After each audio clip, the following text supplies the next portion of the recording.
Today's decision by this illegitimate Supreme Court majority strikes a blow against the Voting Rights Act and is designed to undermine the ability of communities of color all across this country to elect their candidate of choice.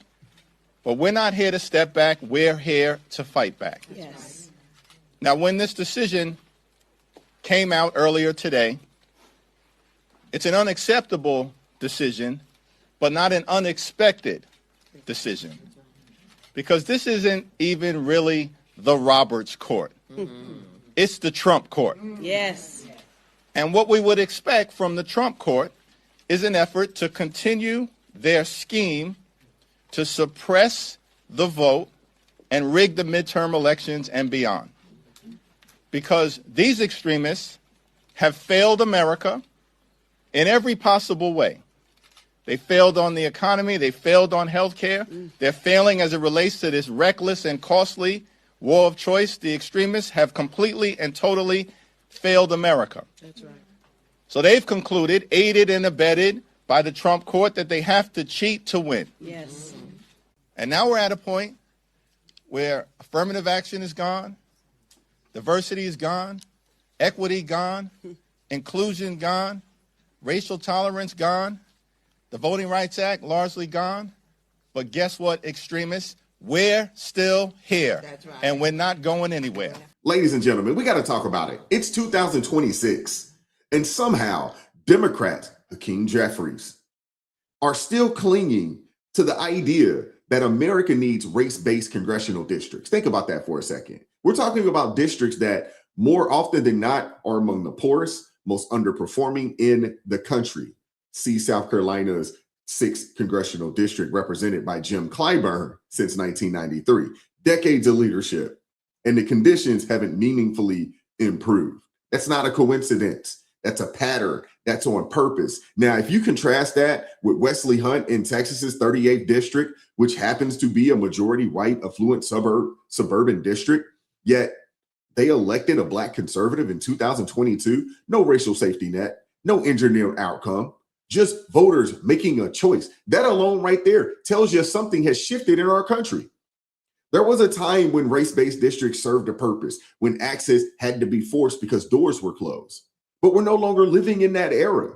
Today, the continued push for race-based mapping feels less like protection and more like preservation. Because here's the truth.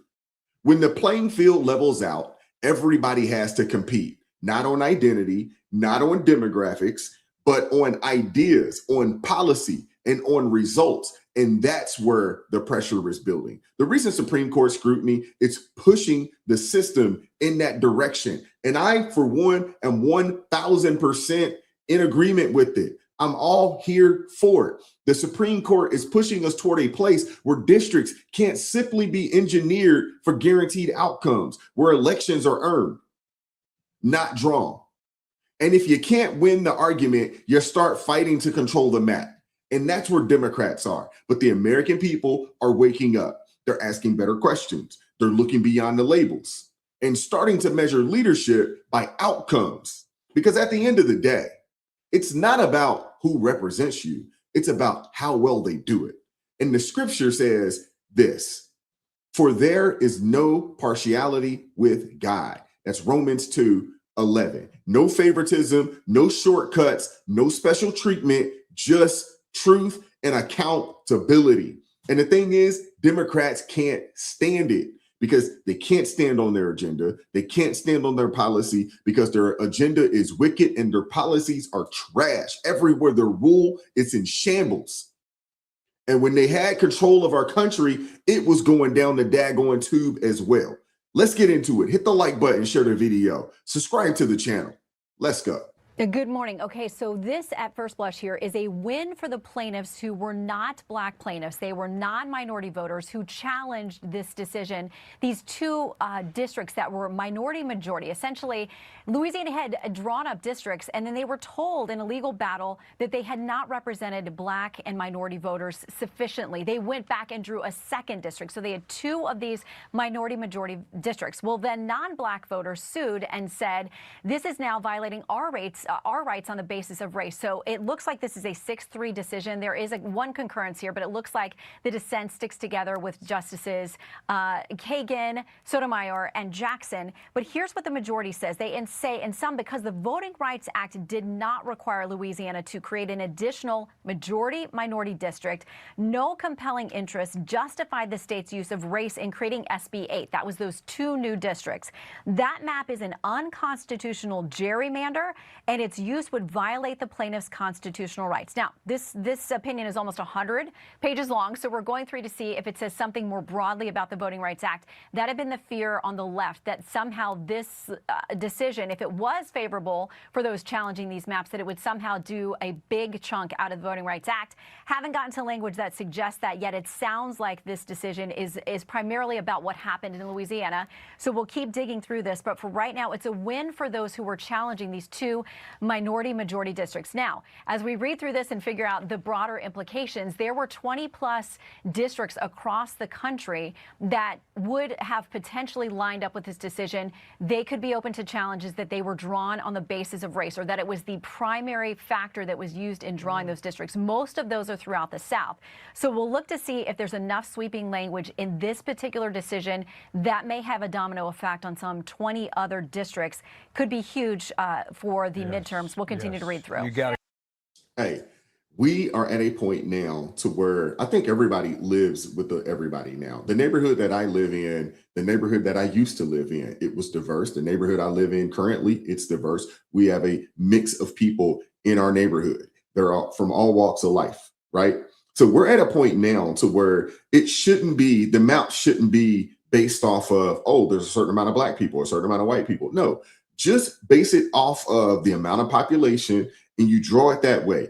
I don't know, you divide the states up equally as based off of the population and say, you know what, this is how we're going to do this. And we're going to divide it based off of population.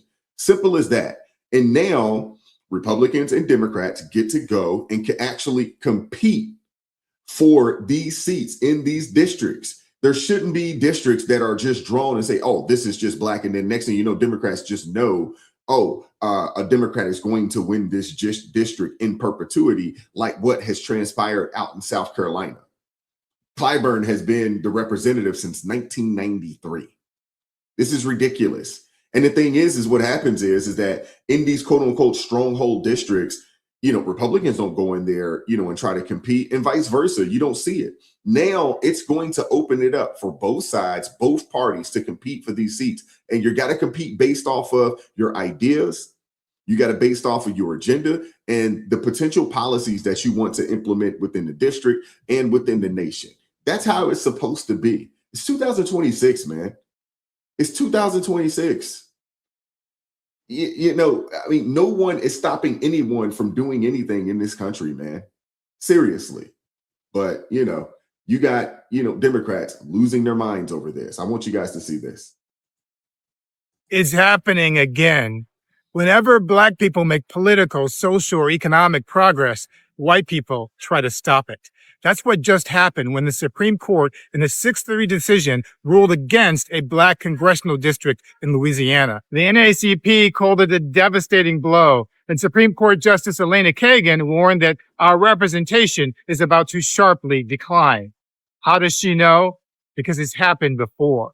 Louisiana's population is 1/3 Black, and Black people hold 2 of the 6 seats in Congress. But today's decision will likely eliminate a Black congressional district and open the floodgates for other former Confederate states to do the same. We've been here before. Historian Carol Anderson calls it white rage. In 1877, there were 8 Black members of Congress. I want to stop it right there. The 8 Black members of Congress were Republicans. I just want you guys to know this. Let's keep going. He talked about the Confederate States, but people have to understand that the Confederate States were ran by Democrats, the party that he's continuing to cape for. By 1901, there were none. Even in the 1960s, there were no Black members of Congress from the South. When Lyndon Johnson signed the Voting Rights Act in 1965, that happened to be supported by the Republican Party at an 80+% clip in the House and in the Senate, that also was filibustered for 70+ days by the Democrat Party, the party which he is caping for.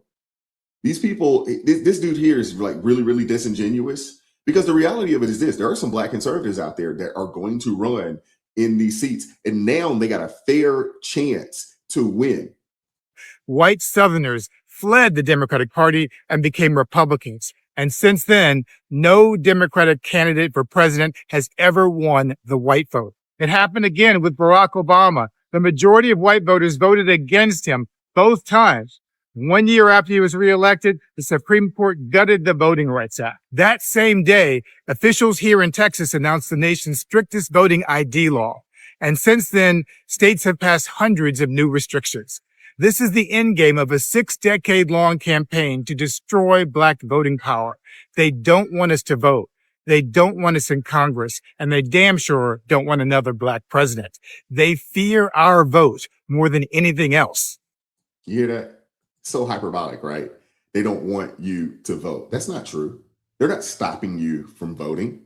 This doesn't hinder anyone from voting. If anything, it makes the daggone maps fair across the board for an open competition, whether you are a Republican or a Democrat. But see, the problem with people like this, they don't want fair and they don't want to compete. They want things gifted and given to them. They want these gerrymandered strongholds that are just wastelands of poverty in most cases, not all, but in most cases, where the crime is through the roof, schools are terrible, and jobs are not as plentiful as they should be. Because people, first off, a lot of these districts, they're low voter turnout districts. And then you get people like a Clyburn and some of these other people that get into these positions, and they don't have the people's best interests at heart. They have their own best interests at heart. It's all about lining their pockets. Simple as that. Now you know why the Democrats are fighting with the ICE agents. The Southern Poverty Law Center has a problem. The Leering Center has a problem. Now you know why the Democrats are fighting so hard, because they know everything that they're trying to do is unconstitutional as far as the redistricting gerrymandering is concerned. They're trying to find voters. Since 2020 to 2024, they've lost like 4.5 million voters. A lot of them have switched over to the Republican side, and a new registration voters are going to the Republican side. They know they're hemorrhaging voters, and this is the only way they can figure out to try to stay in power and to control Congress. Yeah, that's all they have. That's all they have is gerrymandering districts in a way that is more favorable to them. Because again, like I said earlier, they can't compete on ideas. They can't compete on their agenda. They can't compete on their policies, because all of those things suck. Their policies are terrible for the country.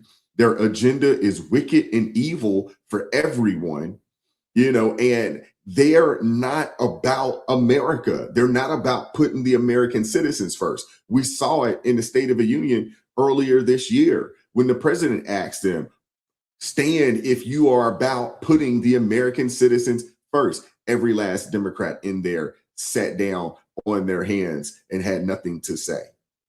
So they don't want to compete. They don't want to compete at all.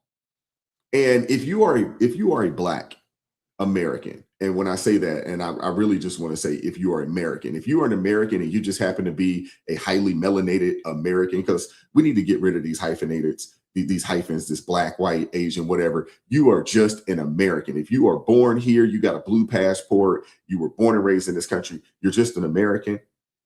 Hey, get out there and look at each candidate. If you're in your district, and you're voting, first off, we got to get people out to vote, because the voter turnout has been abysmal in just one of the most important elections in Virginia. They had 2 million people turn out to vote out of 9 million people. So we're talking less than 25% of eligible voters decided to get out and vote for a bill that was extremely important.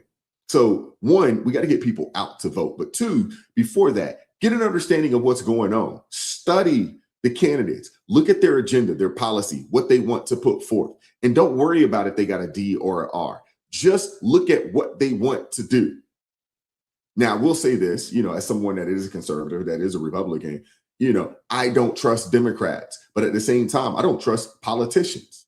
So I'm like, I feel like I'm from Missouri. I'm from the show me state. Show and prove.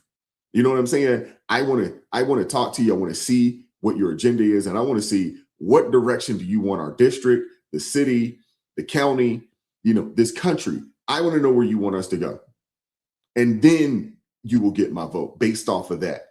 You know what I'm saying? And I'll make a decision accordingly. I want to hear from you guys in the comment section. What are your thoughts on any of this? Democrats are losing their minds over this.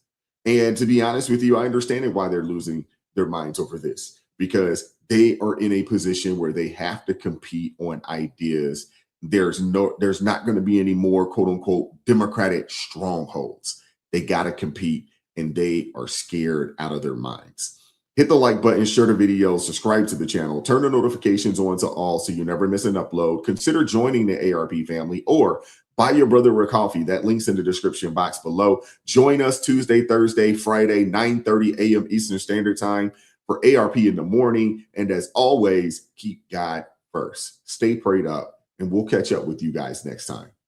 Peace. It is God who arms me with strength. Yeah, I'm battle ready. He trains my hands for battle. My heart stays steady. But thanks be to God, he gives us the victory. Through my Lord Jesus Christ, it can't live in me. I was down to the dirt, red clay on my shoes, old pain in my shirt, oh so bruised. And the Lord hit my chest, kicked air from my breath, put power in my step.